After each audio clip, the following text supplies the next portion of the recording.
Hey guys, welcome back to another YouTube video. Today we're going to be talking about how to catch bass and locate them in lakes, and my top 5 best bass fishing lures.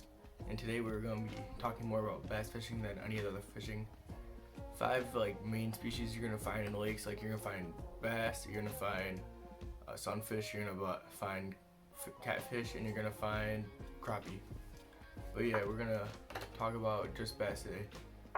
So a couple main key points to find bass in their habitat and where to locate them is when you're on the water. Say you're on the bank, you're on a boat, you're on a kayak, you're on whatever you're on. You're always gonna be trying to find these locations. Whenever you find the matted cover, grassy cover of an area of the lake, that is a great spot to throw we could just say throw the bladed jig, or we could throw the clickbait, or the chatterbait, whatever you guys want to call it. So you guys know, when you're in the lakes, bass are usually more focused on moving bait, or not moving, not specifically moving, but their main food source is it could be minnows, shiners, it could just little fish. So a lot of people use are bait fish imitators. We got look at these are just 3 I put on my tackle box a couple minutes ago. Magic shad, Yodo worm, and then just speed shad. They're all shad imitators, so just try and, if you're new to fishing and you want to use, I love using the bladed jig. Right here we got the clickbait from Googan Squad with the Yodo worm on it. We got just all white chatterbait, black and blue chatterbait, and this monstrosity. I only have 4 spinner baits right now because I kind of lost a lot of them this summer. I use them so much. But more places to throw, say you're going to go cast, you see some lily pads, cast right near the lily pads, maybe even hit the lily pads and have your bait drop in and pull it right through them. Find submerged lumber or stumps or something, throw near the stumps. It's pretty simple, guys. Now if you see submerged weed beds, throw on the outsides of the weed beds, out of every corner. When you see docks, cast on docks, because docks are shade. It gives shades to the fish. It gives them a habitat. It gives them structure. Throw near it.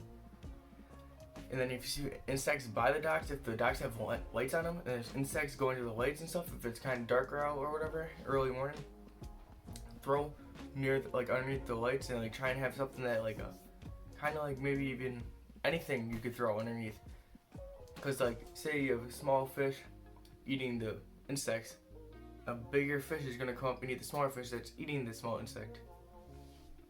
And then we got some other baits I'm going to tell you guys that I use when I'm fishing in ponds, lakes, wherever I'm fishing. So let me get all those out and I'll be back. Okay, guys, so the number 4 on my lure list for what I use is, you guys could just throw a little square bill crankbait around. Doesn't matter. Just throw crankbaits. You could throw them in all those spots, I would say. Probably besides, throw them everywhere. If you get say if you get hung up in something, it kind of looks say if you get hung up in grass, the bass will think it's a bait fish stuck, and they're gonna get an easy meal. So if you throw in the grass and you throw everywhere, this whole box is full of crankbaits, and we got crankbaits, we got 2 jerk baits in there, we got lipless crankbaits. Throw your crankbaits around all these areas. Trust me, you'll get bit.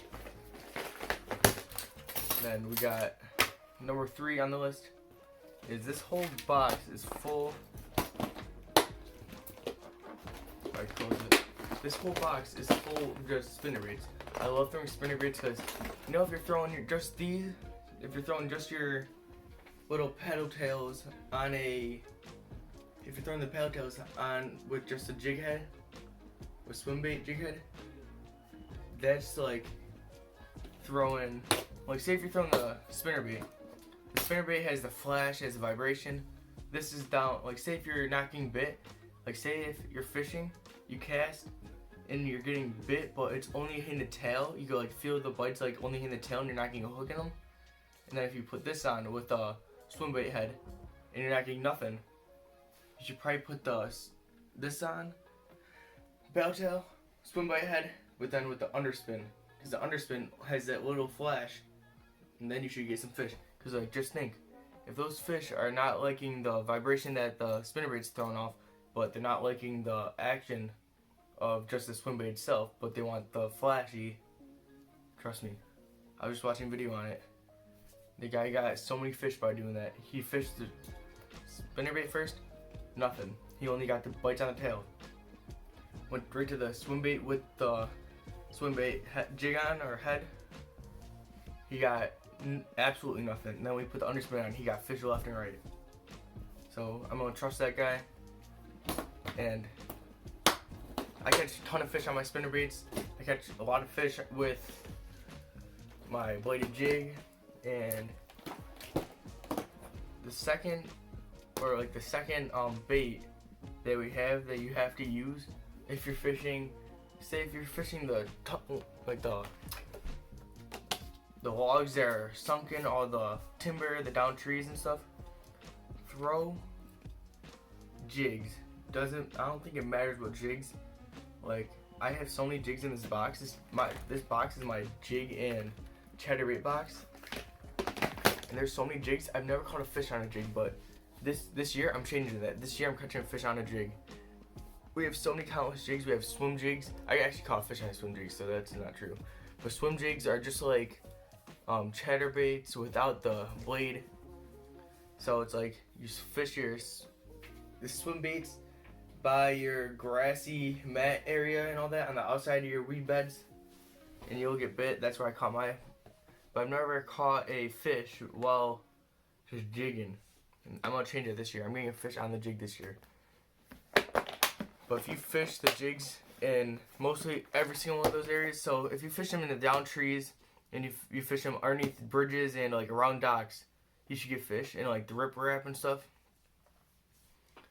The last bait that I would use,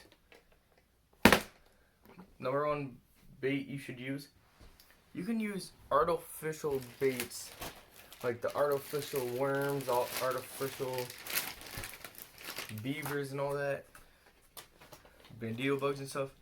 Like I bought this. If you guys are just starting out, you know Walmart has so many good deals on like little stuff like this. Like that is like it's a 46 pack of ribbon-tail worms, and it came with the hooks, the weights. It came with everything I needed to go out and fish. But look at this. This bag is just full of all soft plastics. This bag's full of all soft plastics. And this bin is full of just... This bin is just full of stuff. Full of just all artificial lures that I use when I go fishing. So like I'd throw all these soft plastics. I'll throw them around the. So this is actually it's the clickbait like guide from Mr. Tackle Box or Carl's Bait and Tackle, whatever one it was, I don't remember. But just think, like when you buy a Mr. Tackle Box, it's not no brand deal thing. But when I bought this, I got the frickin'. It gave me locations of fish all these lures at, and this is for the clickbait. So like when you're fishing it, like that's why I was naming some of this off. But that say this is a pond or whatever, you could do that. Like you have to find the depth, like especially if you're fishing, and say there's like a little decline like this. Oh shoot! What the heck? Say there's a decline when there's fishing. Say this is a flat that goes down and just keeps going down. It's like a little steep. The fish will be on that bend usually. They'll be on when it starts going down, because that's the bait fish can't see over that, and the bass come up and just eat them. So yeah, I was using that as demonstration, but where I caught my biggest largemouth bass is I casted a ribbon tail. It was a Berkeley black and blue ribbon tail worm. I think it was a 7-inch black and blue ribbon tail. I threw it, casted it. I was Texas rigging it, so I casted it into the lily pads. Right when it hit the bottom, boom, I was hooked up. Right on the fall of the ribbon tail, like how it's supposed to be fished. One of my best favorite trailers to put on the back of my chatterbaits, spinnerbaits, jigs so far is the yellow worm from 1,000 fish, or 10,000 fish, sorry. Yeah, and hopefully this helps you out. Go out there, catch some fish, and please like, subscribe, comment if you guys like this video, and see ya.